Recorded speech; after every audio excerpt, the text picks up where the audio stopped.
మాకు free bus లేనప్పుడు బాగుండేదండి. ఒక 500-600 రూపాయలు ఇంటికి పెట్టుకెళ్ళి భార్య పిల్లలతో హ్యాపీగా ఉండేవాళ్ళు అండి. ఈ ఫ్రీ బస్సులు ఎప్పుడైతే పెట్టాక మా ఆటో బతుకుల మీద కొట్టినట్టు అయిందండి.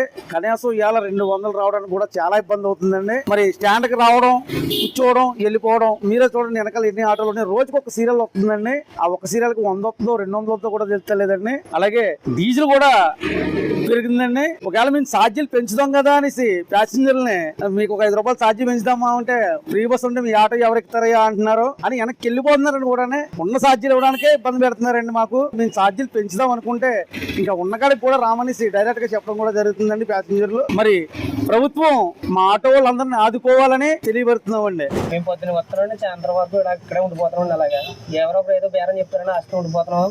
ఒక్కొక్కరు తెలుస్తుంది, ఒక్కొక్కరు తెగడం లేదు బేరం. తర్వాత ఏమైనా సీరియల్ వస్తుంటే 4-3 టికెట్లు ఎక్కినాయండి. అదే లోకల్ 20 రూపాయలు, రామవరం 20 అని, బూరుగుడు 20 అని అక్కడ దాకా వచ్చి వెనక్కి వచ్చేస్తాం తప్పించి ఎవరు లాంగ్ అయితే మాత్రం ఎవరు ఎక్కువ బస్సులు ఎక్కేస్తున్నారు లాంగ్ అయితే. తర్వాత ఇళ్ళు వస్తుంటే 150 లేకపోతే 150 వస్తుంది. 150 వస్తుంటే అందులో 100 రూపాయలు ఆయిల్ పడితే 50 రూపాయలు మిగులుతుందండి. టిప్ అంటే అది పూట పడుతుందండి మధ్యాహ్నానికి 100 రూపాయలకి. తర్వాత మేము ఇంత కష్టపడినా సరే చాలా బాధపడుతున్నాం ఇంట్లోని. కానీ అటు ఉన్నందుకు తోడడం తప్ప వేరే పనులకు అవకాశం లేదు మాకు. వేరే పనికి వెళ్ళినా కూడా మాకు దారి దాన్ని కాపాడతలేదు. వెళ్దామన్నా కూడా ఏమైనా పనులు ఉండలేదు సార్. తర్వాత మేము ఈ రకంగా బతకడం అంటే కష్టంగా ఉంటుందండి. మాకు ఏమైనా దారి ఉంచుకోమని మేము అడుగుతున్నామండి. ఇదే ఫీల్డ్ లో మీరు ఎంతకాలంగా ఉన్నారు? ఇదే ఫీల్డ్ లో ఇప్పుడు వచ్చి 25 సంవత్సరాలు అవుతుంది ఫీల్డ్ లోకి వచ్చినాను. 25 సంవత్సరాల నుంచి కూడా నేను ఈ ఫ్రీ బస్ పెట్టక ముందు కొంచెం పర్వాలేదని పంపు గడిచేదండి. ఫ్రీ బస్ పెట్టిన తర్వాత బాగా ఇబ్బందులు అయిపోయినాయండి. ఏ ఒక్కరి దగ్గరికి వెళ్ళినా చేయాలి, ఎవరైనా చేయాలి, బేరం చెప్పాలంటే మమ్మల్ని ఇచ్చుకుంటేనే బేరాలు పెట్టుకుంటున్నారు. కానీ ఎవరు కూడా ఆనందంగా వచ్చి ఆటోకి వస్తలేదు. బేరం వచ్చాను అడిగాను అనుకోండి, ఎక్కడమ్మా నేను మ్యాక్సిమం అనుకోండి మీ ఆటో ఎక్కడ ఫ్రీ బస్ ఉందనేసి మళ్ళీ ఆటో కాడికి వచ్చినా మళ్ళీ వెనక్కి వెళ్ళిపోతున్నారండి. ఇప్పుడు ఛార్జీ పెంచినా కూడా భయపడతామండి. 5 రూపాయలు పెంచుకున్నా సరే ఇంకా ఎక్కడండి మొత్తం ఎక్కడనేసి ఛార్జీ కూడా పెంచలేదు మేము. అదే గవర్నమెంట్ బస్ ఛార్జీ తీసుకుంటున్నామండి. మేము ఎరవరానికి 30 రూపాయలు బస్ ఛార్జీ, అదే ఛార్జీ మేము తీసుకుంటున్నాం. అయినా కూడా ఎక్కువ లేదండి ఆటో. ఎక్కకుండా మా మీద కూడా పాపలు పడుతూ ఉన్నారు. గడిచిన కాడికి ఎక్కుదామనేసి రామవరం అని బూరుగుడు అని అలా ఒకరు 2-3 ఎక్కుతుంటే వాళ్ళకి ఎక్కుతామండి మేము. తక్కువ అంటే 3000 మంది మన నియోజకవర్గంలో. ఈ 3000 మంది కూడా కొంతమంది చదువుకున్న వాళ్ళు ఉన్నారు, కొంతమంది చదువుకోలేని ఉన్నారు. అందులో సగం చదువుకునే మంది 2000 మంది పైగా ఉన్నారండి. మాకులాటోళ్ళంగా మేము చదువుకోలేదండి. మాకు పెళ్లిళ్ళు అయ్యాయండి, భార్య పిల్లలు కుర్రలు కూడా ఉన్నారండి.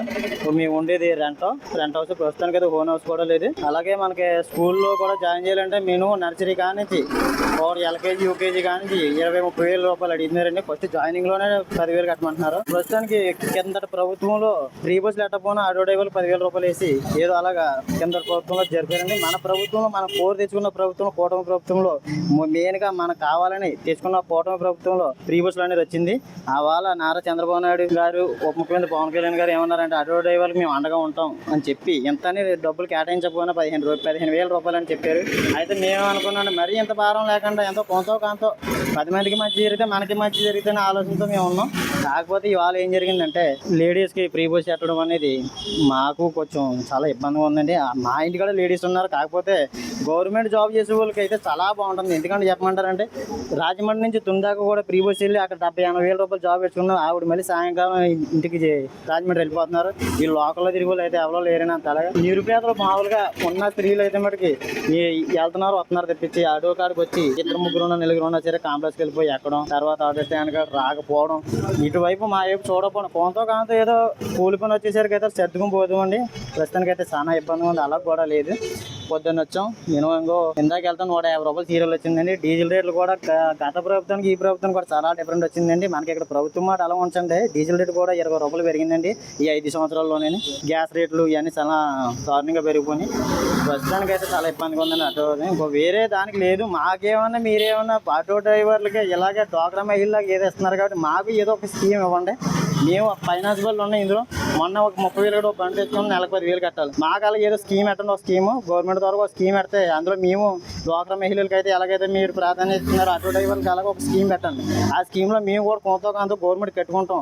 ఎలాగా ఈ 5 సంవత్సరాలు మనం 10 మందికి మంచి జరిగింది మనం మార్చాలంటే మార్చలేదు కాబట్టి ఒక గవర్నమెంట్ నుంచి ఒక రూల్ వచ్చింది కాబట్టి అది 5 సంవత్సరాలు జరిపితారు కాబట్టి మళ్ళీ ఇంకా 5 సంవత్సరాలు ఎలాగ మన పూర్వ ప్రభుత్వం వస్తుందని ప్రజలు నమ్మినారు కాబట్టి మాకు కూడా ఏదో స్కీమ్ పెట్టండి. ఆ స్కీమ్లో మేము కూడా మాకు ఒక ఆటో డ్రైవర్ 1,00,000 ఒక 50,000 ఇప్పించండి. మేము అందులో ఒక నెలకు 2,000 1,500 బ్యాంక్ షాప్ కట్టుకుంటేలా మేము కూడా ఏర్పాటు చేసుకుంటామండి. ఎందుకంటే మన గవర్నమెంట్ ఏదైనా సరే ముందుకు సాగాలి, ప్రజాప్రభుత్వం కావాలని తెచ్చుకున్నాం కాబట్టి మనకి కొంచెం చూసాం.